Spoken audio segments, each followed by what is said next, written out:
Welcome to Ashfutoon Land. एक दफ़ा का जिक्र है कि अली और सारा नाम के दो बेहतरीन दोस्त थे। वो एक छोटे से गांव में रहते थे जो बड़े सब्ज मैदानों से घिरा हुआ था।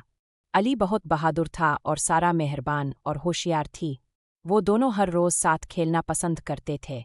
एक दिन दोपहर में जब वो जंगल के करीब खेल रहे थे तो उन्होंने कुछ झाड़ियों के पीछे एक छुपा दरवाज़ा देखा। ये क्या है? सारा ने पुरजोश होकर कहा। अल ने इसकी तरफ देखा और कहा, चुल्लू, इसे खोल कर देखते हैं। दोनों ने मिलकर दरवाज़ा खोला और अंदर एक खूबसूरत बाग देखकर हैरान हो गए। वहाँ रंग बरंगे फूल और बुलंद दरख्त थे। कुआं में एक खुशबू थी और परिंदे खुशी से गा रहे थे। बाग के बीच में एक बड़ा सुनहरी दरख्त खड़ा था। ये जादुई दरख्त है, एक नर्म आवाज़ ने कहा। दोनों ने इर्द गिर्द देखा और हेलो परी, सारा ने कहा, ये जादुई दरख्त क्या है? पर मुस्करा कर बोली, ये दरख्त हर इस शख्स की ख्वाहिश पूरी करता है जो मेहरबान और बहादुर हो, जैसे तुम दोनों। अल और सारा एक दूसरे को देखने लगे। थोड़ी देर बाद अली ने कहा, हम ये चाहते हैं कि हमारे गांव के सब लोग खुश और महफूज हों।